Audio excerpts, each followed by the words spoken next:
Надад байсан нэгэн асуултанд би хариулъя.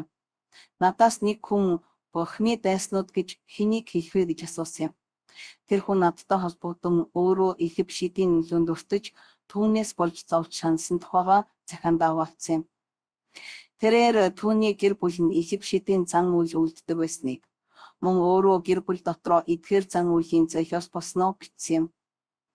Эдгээр туршлагууд нь түүнд маш их хор хохирол болон гэр бүлээсээ сэтгэлийн шахыг авахд тэдэнд гомдож бүр үзэн ятхад хүртэл нөлөөлсөн байна.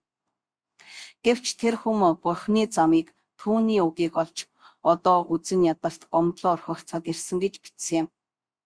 Тиймээс тэрээр надаас энэ хүмүүсийн төлөө залбирах хэрэгтэй юу гэж асуусан. Тэр хүн энэ хүмүүсийг Бурхны дайснууд мөн үү?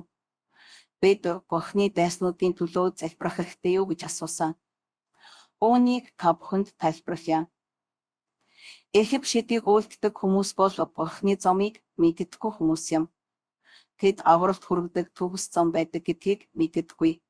Сайн сайхны зам, зөвхт байдлын зам, эзнийг баярлуулахын тулд сайн ба зөвийг үйлддэг зам байдгийг тэд мэдэхгүй. Энэ замыг мэдэхгүй учраас тэд амьдралдаа бусдад хор хохирол учруулсан Египшид хараал хийж мууг үйлддэг. Бид ийм хүмүүсийг заавал Бурхны дайсан гэж хэлэхгүй. Харин Бурхны замыг мэдэхгүй хүмүүс гэж хэлнэ. Тэд амар хялбар аргаар мөнгө олохыг эрэлхийлдэг. Тэд энэхүү буруу замыг бусад хүмүүсээс сурдаг бөгөөд тэд үннийг мэдэхгүйгээр шунлаасаа болж үүнийг хийдэг. Харин Бурхны жинхэнэ дайснууд гэдэг нь Бурхныг хараад түүнийг үгүйсгэж, түүнийг байдаг гэдгийг няцааж, Бурханд уурлаж, түүнтэй ямар ч холбоогүй байхыг хүсдэг хүмүүс юм. Тэд гэр бүлийнхэндээ сүнг явахыг хоригложж, Бурхны зүйлсийг үзэн ядаж, надтай Библийн тухай бууяр, би Библийг үзэн яддаг, Бурхантай холбоотой бүхнийг үзэн яддаг гэж хэлдэг. Гэр бүлийнх нь хэн нэгэн сүнг явахад тэд уурлаж, хашгирч, эзний үйлчлэлийн эсрэг болон түүний эсрэг доромжлол хараас хийдэг. Ийм хүмүүсийг бид Бурхны дайснууд гэж нэрлэдэг. Бид Дуусус номыг уншихад эзний дайснууд нь түүний өөрийн ард түмнээс ах дүүсээс нь гарсныг хардаг.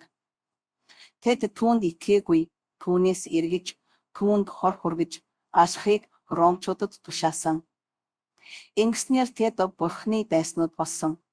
Учир нь Бурхны иш үзүүлэгчдэрээ дамжуулан айлдсан иш үзүүлэхийн мөнгөнд тэд итгээгүй.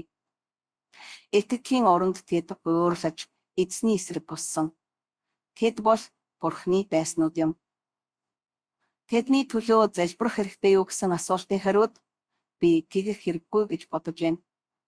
Дуусал дээр эзэн дайснуудынхаа төлөө залбираагүй, харин эцгээсээ шудраг авсыг хүссэн байдаг.